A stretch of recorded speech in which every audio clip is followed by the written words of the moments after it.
হ্যাঁ স্যার। ওকে।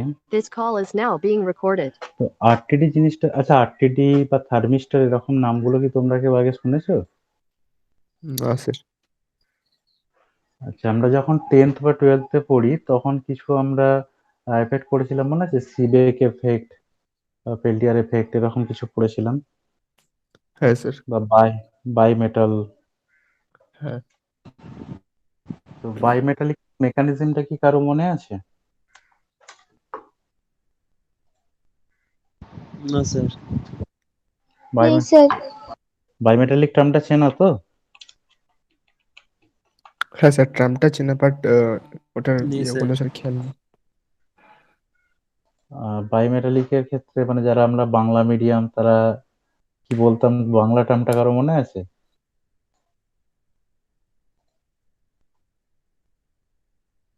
দ্বিধাতব পাত বা এরকম একটা কিছু বলতাম। হ্যাঁ স্যার।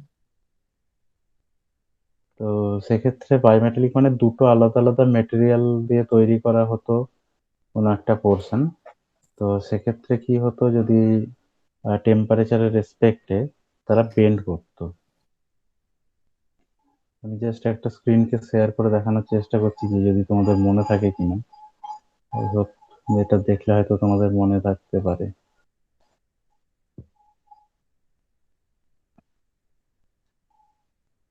দেখো তো, এরকম কোনো কিছু পড়েছিলে 10th বা 12th-এ? হ্যাঁ স্যার। দুটো মেটাল, তাতে যদি হিট দেওয়া হয় তাহলে একটা দিকে বেন্ড করে যায়, বা যদি কুলার পোর্শন দেওয়া হয় তাহলে অপোজিট সাইডে বেন্ড করে। হুম। তো স্যার এইরকম फिर से बोलिए सर মেকানিজম एक बार। বায়োমেটালিকের ক্ষেত্রে দুটো আলাদা আলাদা মেটেরিয়াল আমরা ইউজ করি, ঠিক আছে? এদের ধরো কোনো একটা হয়তো কপার ইউজ করছি, কোনোটা অ্যালুমিনিয়াম ইউজ করছি, এরকম দুটো মেটেরিয়াল। এখানে দেখো স্ক্রিনে তো দুটো কালার দিয়ে দেখো এখানে আইডেন্টিফাই করা আছে না? Yes sir. হ্যাঁ স্যার। তো এবার কি হয়েছে যে ধরো একদম আমি এই যে মিডিলের যে পোর্শনের ছবিটা, যেটা আমি রাইট সাইডের কর্নারেতে দেখতে পাচ্ছ তোমরা, यस হ্যাঁ सर। স্যার।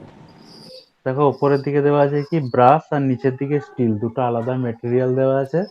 এবার আমরা যদি ওই পোর্শনটাকে মানে ওই মেটালটাকে হিট দিই তাহলে দেখবো যে এরকম ভাবে নিচের দিকে পেন্ট হয়ে নেমে যাচ্ছে। আর যদি ওটাতে আমরা কুলিং কন্ডিশনে রাখি বা ঠান্ডা জায়গায় রাখি তাহলে দেখবো কি না ওটা অপোজিট ডাইরেকশনে বেঁকে যাচ্ছে।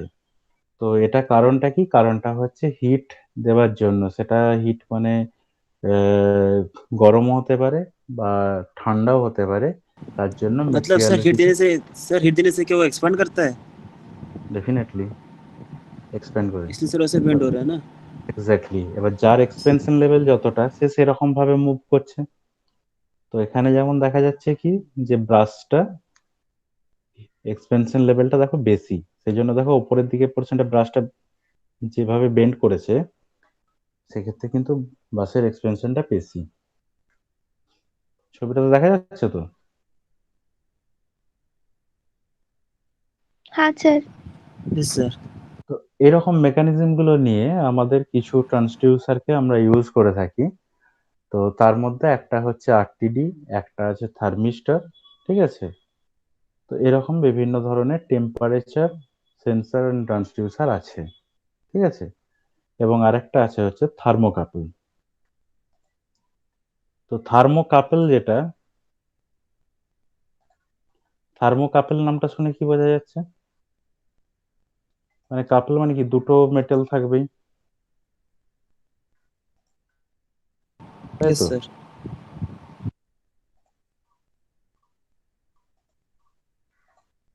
আমাদের সিলেবাসে যেটা আছে,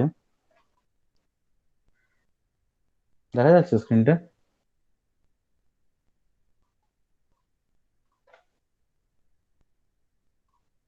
यस दिखाई दे रहा है। দেখো 1.3 এখানে টেম্পারেচারের ক্ষেত্রে কি আছে, আরটিডি, থার্মিস্টর এন্ড থার্মোকাপল। অর্থাৎ আমরা এই সেমিস্টারেতে এই পেপারটাতে এই তিনটে জিনিস আমরা পড়বো। তার মধ্যে ফার্স্ট যেটা বললাম আরটিডি। আরটিডি মানে কি রেজিস্ট্যান্স টেম্পারেচার ডিটেক্টর। অর্থাৎ এখানে কি হবে, টেম্পারেচারের রেসপেক্টে কোনো একটা কিছু রেজিস্ট্যান্স চেঞ্জ হবে এবং তার রেসপেক্টিভলি আমরা একটা আউটপুট পাবো, সেটা হচ্ছে আরটিডি থেকে, ঠিক আছে? থার্মিস্টরের ক্ষেত্রেও আমরা কিছু চেঞ্জেস পাবো ডিপেন্ডস অন টেম্পারেচার। থার্মোকাপলের ক্ষেত্রেও তাই। এবার তোমাদের একটা কোয়েশ্চেন আসতেই পারে যে তিনটেই তো টেম্পারেচার মেজার করার জন্য ইউজ করছি, তাই তো? এখানে লেখা আছে না টেম্পারেচারের রেসপেক্টে কি আরটিডি, থার্মিস্টর, থার্মোকাপল। দেখা যাচ্ছে স্ক্রিনটা? हाँ सर। তাহলে তোমাদের এটা কোশ্চেন আসতেই পারে যে আরটিডি, থার্মোকাপল, থার্মিস্টর তিনটেই তো টেম্পারেচারের জন্য ইউজ হয়, তাহলে আমরা কেন তিনটা আলাদা আলাদা পড়বো বা তিনটা আলাদা আলাদা করে আমরা মানে ইউজ করবোই বা কেন? কোশ্চেন তো আসতেই পারে। हाँ सर। হ্যাঁ স্যার। তো এবার কোয়েশ্চেনটার অ্যান্সারটা হচ্ছে এটাই যে আমাদের টেম্পারেচারটা কি জাস্ট পার্টিকুলার কোনো একটা লিমিটেশন আছে রেঞ্জের? नहीं টেম্পারেচারটা सर। তো 0 ডিগ্রি থেকে শুরু হতে পারে, মাইনাস হতে শুরু হতে পারে, আপ টু 1000, 2000 এরকম বিভিন্ন রেঞ্জের থাকতে পারে। কারণ আমরা এখানেতে যে টেম্পারেচারটা এই কিছুদিন আগে একটা জিনিস দেখো, বৃষ্টি হবার আগে যে টেম্পারেচারটা ছিল সমস্ত জায়গাতেই ছিল। কিছুদিন আগে গরম ছিল না প্রচন্ড? Yes sir. हाँ सर। তাহলে ওখানে টেম্পারেচার কত ছিল? 40 ডিগ্রি। হ্যাঁ স্যার। রাজস্থানেও কি টেম্পারেচার সেম? না স্যার 55, তার থেকে বেশি যায় কোনো কোনো এরিয়াতে। আর সূর্যের কাছাকাছি টেম্পারেচার হ্যাঁ স্যার, সে প্রচুর হয়। প্রচুর, তাই তো? তাহলে একটা যদি আমি নর্মাল ছোট থার্মোমিটার নিয়ে যদি মেজার করি, তাহলে আমি এখানে 40 ডিগ্রি, 55 এগুলো পর্যন্ত মেজার করতে পারবো, কিন্তু আমি কি সূর্যের টেম্পারেচার মেজার করতে পারবো ওই নর্মাল না থার্মোমিটারটা স্যার। দিয়ে? ना পারবো না नहीं তো। सर। যদি এই থার্মোমিটারটা কাছে নিয়ে যায় কোথায় যে ওটা স্যার হয়ে যাবে কোনো বুঝতেই পারবো না। স্যার ফার্স্ট অফ অল ওটা কাছে নিয়ে যাওয়ার জন্য যেটা আমরা ইউজ করবো সেটাই থাকবে না। ডেফিনেটলি। সিমিলারলি सर रोहित আমরা के नहीं जावें সূর্যের सर। সেটাই। আর আমরা সূর্যের কাছে পর্যন্ত যেতে হচ্ছে না। সিম্পল যে সমস্ত আমাদের রাইস মিল গুলো হয় বা যে সমস্ত ব্রিক ফিল্ড গুলো আছে না ইটভাটা, হুম। সেখানে আমরা কিছু চিমনিকে দেখেছো? হ্যাঁ স্যার। ওই यस सर। চিমনিগুলোর যে টেম্পারেচার মোটামুটি অ্যাপ্রক্স কিরকম হতে পারে?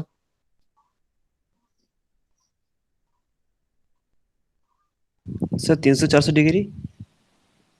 আরো বেশি হয়, 700-800 পর্যন্ত হতে পারে। ঠিক আছে? তো তাহলে একটা জিনিস ভাবো, আমরা যেটা দিয়ে আমরা ফিভার মেজার করি, যে থার্মোমিটারটা, সেই থার্মোমিটারটা যদি আমরা গিয়ে ওই চিমনিটার গায়ে টাচ করি, ওই থার্মোমিটারটা থাকবে তো? না স্যার। সঙ্গে সঙ্গে বাস্ট করে যাবে। नहीं सर। তাহলে কি? স্যার একটা বি- স্যার একটা হ্যাঁ, কথা বলবো। বলো। স্যার আমি একটা ট্রাই করেছিলাম একটা মোমবাতির উপরে, স্যার তাতেই থার্মোমিটারটা বাস্ট করে গেল। ডেফিনেটলি স্যার কয়েকটা সেকেন্ডের জন্য তাতেই থার্মোমিটার বাস্ট করে গেছে। হবেই, মেল্টিং পয়েন্টের উপরে চলে যাবে না? হুম। তো তাহলে এবার কি হচ্ছে যে বিভিন্ন টেম্পারেচারের জন্য আমাদের বিভিন্ন মেজারিং থার্মোমিটারের দরকার হবে। বোঝা গেল? সেই কারণের জন্য আমরা যেখানে যেমন দরকার সেখানে সেরকম ইনস্ট্রুমেন্টকে ইউজ করব। যেখানে আরটিডির দরকার হবে আমরা সেখানে আরটিডি কে ইউজ করব। যেখানে আমাদের থার্মোকাপল দরকার হবে আমরা থার্মোকাপল ইউজ করব। যেখানে থার্মিস্টর দরকার হবে আমরা থার্মিস্টরকে ইউজ করব। এবং কোথায় কোথায় কিভাবে ইউজ করব সেগুলো আমরা আস্তে আস্তে পরের ক্লাসগুলোতে ডিসকাস করব। কেমন? হ্যাঁ স্যার। তাহলে মোটামুটি একটা আইডিয়া পাওয়া গেল তো যে আরটিডি, থার্মোকাপল আর থার্মিস্টরের মধ্যে ডিফারেন্সটা। हाँ सर। Yes sir. তাহলে এটাই হচ্ছে আমাদের একটা মেন ব্যাপার, যেখানে আমরা টেম্পারেচারটা এরকম ভাবে মেজার করার জন্য বিভিন্ন ইনস্ট্রুমেন্টকে ইউজ করতে পারি। ক্লিয়ার? Okay sir. তাহলে তোমরা কি হেডিং দিয়েছিলে? Sir RTD. आरटीडी। আরটিডি। তাহলে এবার আরটিডি ডেফিনেশনটা লেখার দরকার পড়বে নিশ্চয়ই।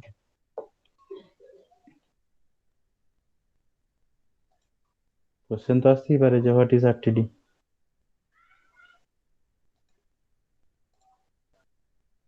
তাই তো? हाँ सर।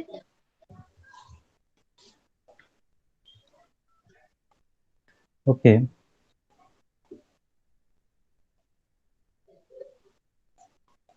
একদম যে ফার্স্টের যে স্ট্যান্ডাটা আছে হ্যাঁ স্যার। ওটা লেখো ডেফিনেশনটা, তারপর আমি ইলাবোরেট করছি।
হয়ে গেছে লেখা সবার? नहीं सर। স্যার একটু আছে। ঠিক আছে, লিখে নাও।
हो गया सर। সবার হয়ে গেছে?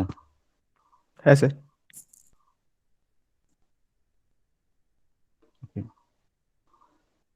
তাহলে এখান থেকে কি বোঝা গেল? এটা কি ধরনের transducer? Sir passive passive transducer. Passive passive ট্রান্সডিউসারের ক্যারেক্টারিস্টিক্স কি? প্যাসিভ ট্রান্সডিউসারের একটা তো ক্যারেক্টারিস্টিক্স ছিল, সেটা কি? सर एक बार फिर से बोलिए, आपने क्या बोला?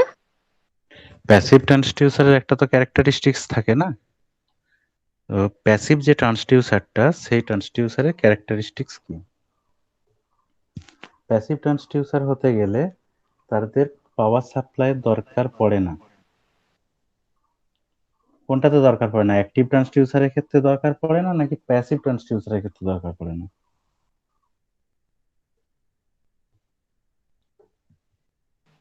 सर पैसिव में जरूरत पड़ता है। এক্স্যাক্টলি, প্যাসিভ ট্রান্সডিউসারের ক্ষেত্রে আমাদেরকে বাইরে থেকে এক্সটার্নালি পাওয়ার সাপ্লাই দিতে হয়। हाँ আর অ্যাক্টিভের ক্ষেত্রে তারা নিজেরা পাওয়ারকে জেনারেট করে, সেই জন্য তাদেরকে বাইরে থেকে পাওয়ার সাপ্লাই দিতে হয় না। তো এটা হচ্ছে তাহলে কি হলো, আরটিডির ক্ষেত্রে কি এটা একটা প্যাসিভ ট্রান্সডিউসার, এবং সেই জন্য কি হয়, এর পাওয়ার সাপ্লাইয়ের কানেকশনটা আমাদেরকে এক্সটার্নালি দিতে হয়। এক্সটার্নালি যদি আমরা পাওয়ার দিই তবেই আরটিডিটা একমাত্র কাজ করতে পারে। তো তাহলে এখানে আমরা ডেফিনেশনটাতে ওটাই পড়েছিলাম, তাই তো, যে এটা একটা, আমাদের ডেফিনেশনটা কি বলছে প্রথমে, যে টেম্পারেচার ডিটেক্টরটা টেম্পারেচার ডিটেক্ট করে, অ্যাজ ওয়েল অ্যাজ এটা একটা প্যাসিভ ট্রান্সডিউসার, তাই তো। এবং हाँ এটা सर। এবং এটার রেজিস্ট্যান্সটা কিভাবে চেঞ্জ করে না, টেম্পারেচার চেঞ্জ হওয়ার সাথে সাথে তাদের যে ইন্টারনাল যে স্ট্রাকচারাল চেঞ্জ আছে, সেই চেঞ্জের রেসপেক্টিভলি আমরা কি করব, রেজিস্ট্যান্সের চেঞ্জটাকেও দেখতে পাবো। তো দেখো যে স্ক্রিনটা আমি শেয়ার করেছি, এখানে কি না একটা আরটিডি ছবি দেওয়া আছে, অর্থাৎ আরটিডিটা কিরকম দেখতে হয় সেটার একটা ক্রস সেকশনাল ভিউ এখানে কিন্তু দেওয়া আছে। তো এই ক্রস সেকশনাল ভিউটাতে আমরা কি দেখতে পাচ্ছি, দেখা যাচ্ছে তো স্ক্রিনটা ক্লিয়ারলি? হ্যাঁ স্যার। हाँ তো सर। এখানে আরটিডিটা, হ্যাঁ, তো দেখো এখানে আরটিডির ক্ষেত্রে একদম লেফট সাইডেতে একটা হেড আছে, অর্থাৎ এই যে হোল্ডার হেড থাকে, অর্থাৎ দেখবে আমরা যেমন বাল্ব যখন ইউজ করি, সেটা সিএফএল বা এলইডি যেটাই হোক না কেন, একটা হোল্ডার থাকে, কারণ কোনো কিছু কোনো একটা জায়গায় হোল্ডিং করে আটকে রাখার জন্য আমরা ইউজ করি হোল্ডারটা। সিমিলারলি এই যে আরটিডিটা, সেটাকেও যখন আমরা কোনো একটা ইনস্ট্রুমেন্টের সাথে ফিট করব টেম্পারেচারটা মেজার করার জন্য, তো পার্টিকুলারলি একটা হোল্ডিং পজিশন থাকতে হবে, সেটা হচ্ছে লেফট সাইডেরটা কি না, ওটা হচ্ছে হোল্ডার। আফটার দ্যাট দেখো তারপরে কি কি আছে, টার্মিনাল ব্লক আছে, দেখতে পেয়েছো নিশ্চয় যে দুটো ওয়্যারের কানেকশন ওখানে করা আছে, যে টার্মিনাল ব্লকটা আছে। हाँ सर। টার্মিনাল ব্লকের পরেতে দেখো ওখানে কি আছে, আরটিডি লিড সেল, অর্থাৎ আরটিডির ক্ষেত্রে কি টেম্পারেচারটা যে মেজার করছে একদম এন্ডের দিকে, অর্থাৎ আমার মাউসের পয়েন্টারটা কি তোমরা দেখতে পাচ্ছ? हाँ सर। Yes sir. হ্যাঁ স্যার দেখতে পাচ্ছি। এক্স্যাক্টলি, তো এই পয়েন্টের দিকে কি হয়, এখান থেকে টেম্পারেচারটা কিন্তু কালেক্ট করা শুরু করে। এবার আমরা কি জানি, যে হিট কিন্তু মেটালের থ্রু দিয়ে একটা দিক থেকে অন্য দিকে ট্রান্সফার হয়ে যেতে পারে। তো সেক্ষেত্রে আমার যদি হিটটা পুরোপুরি ট্রান্সফার হয়ে এদিকের এন্ড থেকে অন্যদিকের এন্ড হয়ে আমার যদি বেরিয়ে যায়, তাহলে তো আমি প্রপারলি কতটা টেম্পারেচার সেটা তো মেজার করতে পারবো না, তাই তো। হ্যাঁ। হুম। সেই জন্য ওখানে কি করা হয়, ওই লিডটাকে পুরোপুরি সিল করে দেওয়া হয়, যাতে টেম্পারেচারটা কোনোভাবে বেরোতে না পারে। বোঝা গেল? हाँ सर। তার পরের পয়েন্টে কি আছে দেখো, তার দেখো উপরের দিকে ডান দিকে একটা, তারপরেতে লেখা আছে আরটিডি প্রোব সিট, বা একটা সিটকে ইউজ করা হয়, দেখতে পেয়েছো? তার উপরেই যে আরটিডি প্রোব সিট বলে লেখা আছে। हाँ सर दिख रहा है। Yes sir. তো ওটা ওটা অ্যাকচুয়ালি কি জিনিস বা ওটার কাজটা কি তোমরা কেউ বলতে পারবে?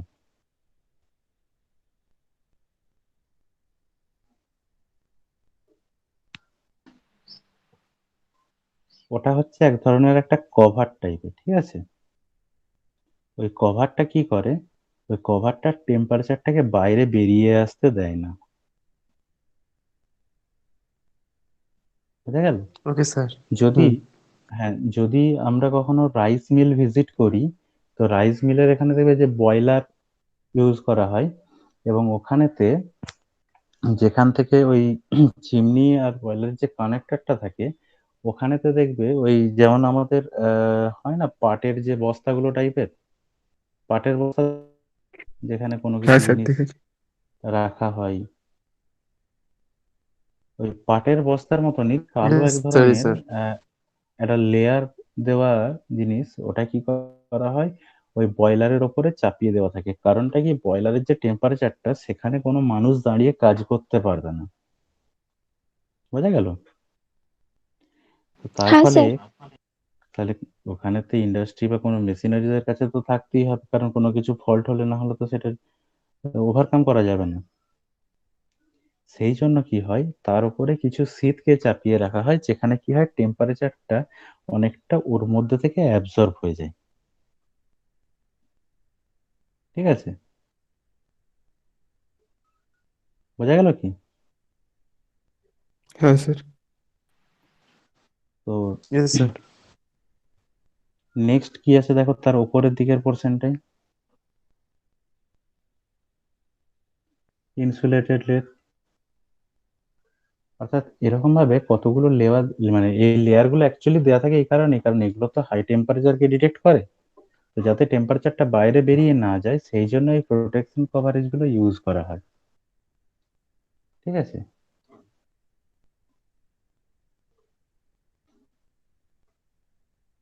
হ্যালো, দেখতে পাচ্ছ? हाँ হ্যাঁ सर। স্যার Yes, দেখতে sir. পাচ্ছি। Sir, Mg मतलब sir magnesium oxide. হুম হুম। ঠিক আছে, এবার এটা গেল হচ্ছে কি না একটা বাইরে থেকে ক্রস সেকশনাল ভিউ। আমি তোমাদেরকে আরেকটা ভিউ দেখানোর চেষ্টা করছি, যে ভিউটা কি, যে যদি আমরা একটা আরটিডি কে অ্যাঙ্গেল ওয়াইজ কাট করি তাহলে আরটিডিটা দেখতে কিরকম হয়। অ্যাঙ্গেল ওয়াইজ মানে আপনি মানে কি বললেন বুঝতে পারলাম না ওটা। অ্যাঙ্গেল ওয়াইজ মানে দেখাচ্ছি, দেখতে আশা করি বুঝতে পারবে। মানে ক্রস সেকশনাল ভিউ বুঝতে পারছো তো, ড্রয়িং যেহেতু করেছো। হুম। তো ওটাকেই যদি আমি কোনো একটা পার্টিকুলার অ্যাঙ্গেলেতে যদি কাট করি, দেখা যাচ্ছে ছবিটা? হ্যাঁ স্যার। Yes, sir. हाँ सर। তো এখানে কি মানে উপরের কয়েকটা থিকনেস কে ধরো আমি জাস্ট ইচিং করে তুলে নিয়েছি, কেটে তুলে নিয়েছি। তো সেক্ষেত্রে কিরকম দেখতে লাগবে, এটা হচ্ছে আরটিডি, সেটা একটা ভিউ। দেখো আমি যে ক্রস সেকশনালটা দেখিয়েছিলাম, ওখানে লিড গুলো যেখানে কানেক্ট হয়েছিল সেটা মনে পড়ছে একটু আগে? হ্যাঁ স্যার। দেখো এখানেও দেখো লিড গুলো এখানে কানেক্ট হয়েছে।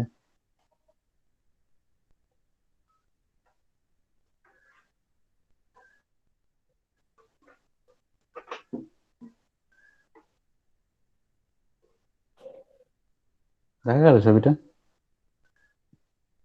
हाँ सर।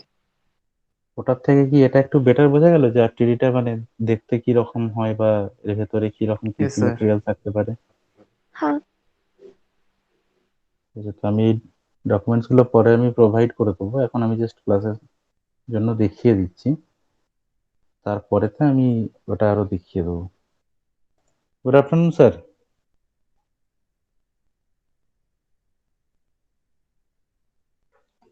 Good afternoon sir.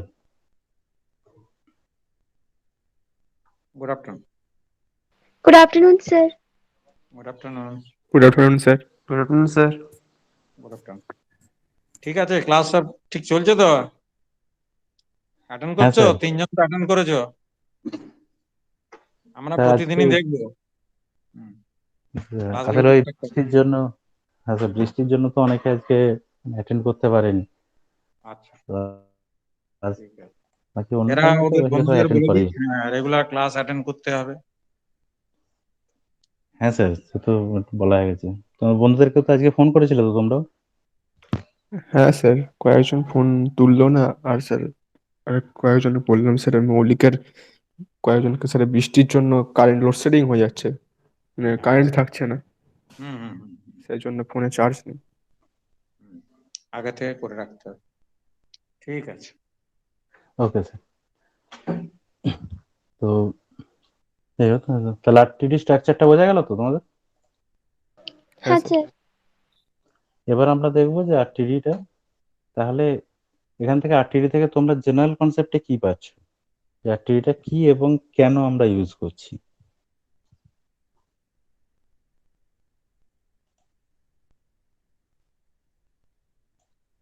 যদি সিম্পল তোমাদেরকে কোয়েশ্চেন করা হয় যে হোয়াট ইজ আরটিডি, তো সেখান থেকে তোমরা কি বলবে যে আরটিডিটা কি এবং কেন ইউজ করছি, তোমরা কি বলবে তাহলে? Sir, RTD is a measure, नहीं, temperature measuring instrument okay, definitely. which are mainly used in chimneys and industries. Height নেই, না স্যার। স্যার টু এটা মেনলি ডিটেক্ট দ্য ইউজ করা হচ্ছে টেম্পারেচার। হাই টেম্পারেচার কোনো কিছু টেম্পারেচার ক্যালকুলেশন করার জন্য। ডেফিনেটলি। দেখো, যেহেতু আমরা এখানে ট্রান্সডিউসারকে ইউজ করছি বা ট্রান্সডিউসারটা পড়ছি, সেই জন্য আমাদের কিন্তু একটা জিনিস প্রথমে মাথায় রাখতে হবে যে এটা কিন্তু প্রথমে ডিটেক্ট করে, তারপর মেজার করে। ওকে। বুঝতে পারলে? হুম। তাহলে আমরা এখানে কি করব? Detect and measure the temperature. Temperature. ঠিক আছে।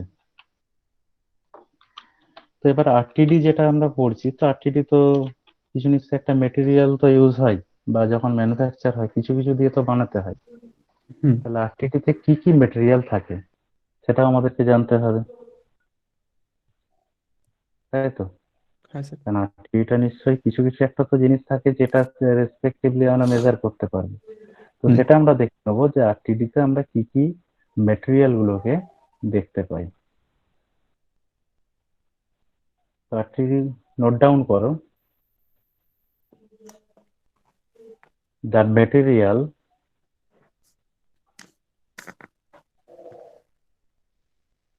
Material which is used in RTD.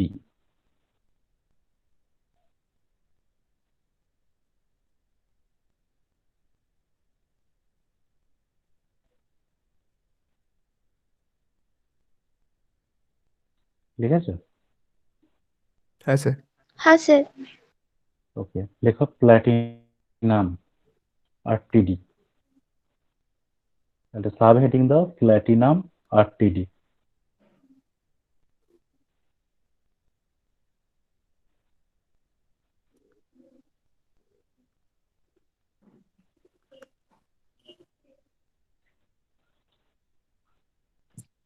লিখেছো?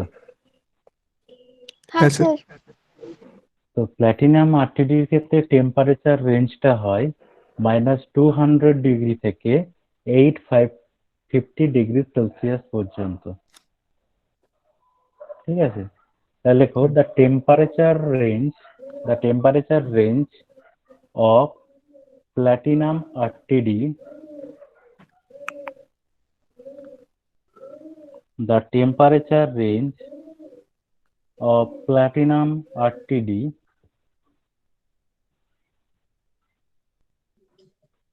is the platinum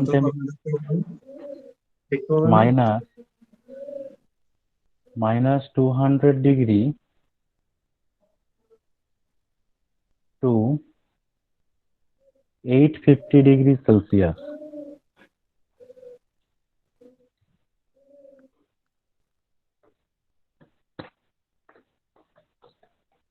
হ্যাঁ স্যার। ঠিক আছে? হুম। নেক্সট লেখো নিকেল আরটিডি। অর্থাৎ প্ল্যাটিনাম আরটিডি মানে কি বলতো, এখানে যে মেন মেটেরিয়ালটা ইউজ করা হয় সেটা কিন্তু প্ল্যাটিনাম। ঠিক আছে? হ্যাঁ sir. Next is nickel RTD.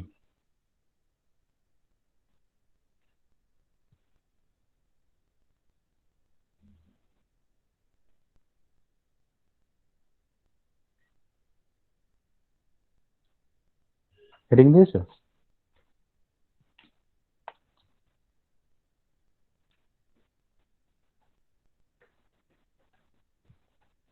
হ্যাঁ স্যার। নিকেল আরটিডির ক্ষেত্রে লেখো the temperature range for nickel RTD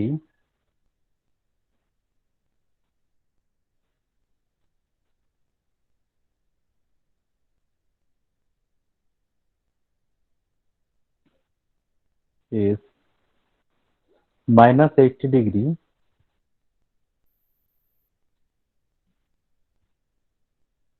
to 260 degree Celsius.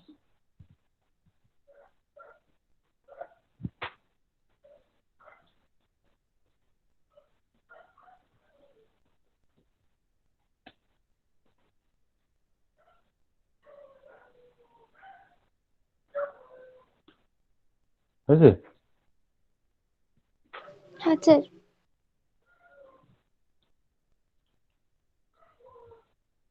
Next one is copper RTD.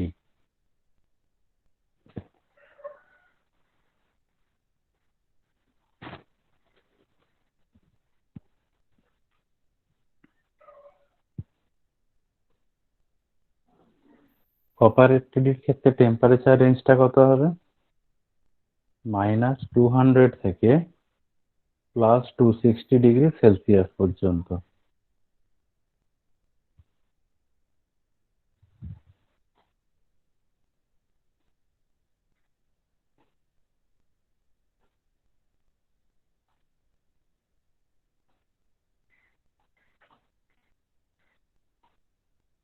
লিখে নিয়েছো? হ্যাঁ স্যার। অনেক Yes, sir. ওকে, রোহিত লেখা হয়ে গেছে তো? হ্যাঁ স্যার। তাহলে এখান থেকে যে তিনটে লিখলে সেখান থেকে কি তোমরা বুঝতে পারলে যে তিনটে আলাদা মেটেরিয়ালের জন্য তাদের রেঞ্জটা কতটা কভার করতে পারছে? Yes, sir. দেখো নিকেলের ক্ষেত্রে কিন্তু ম্যাক্সিমাম লিমিট 260, কপারের ক্ষেত্রেও 260, কিন্তু তাদের মধ্যে নিশ্চয়ই কিছু একটা চেঞ্জেস আছে। সেটা কি বলতো? নিকেলের ক্ষেত্রে -80 থেকে কাউন্ট করতে পারে, আর এক্ষেত্রে কপার হলে 200 ডিগ্রি থেকে, সরি -200 থেকে।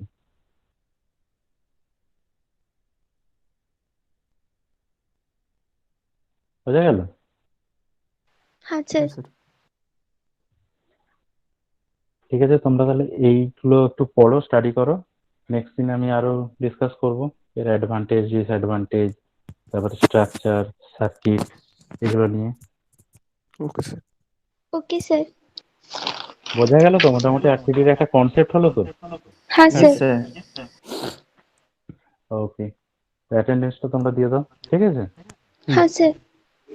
ওকে, এন্ড করছি তাহলে আজকে। হ্যাঁ okay sir. Sir. Thank you sir. Welcome. Thank you, sir.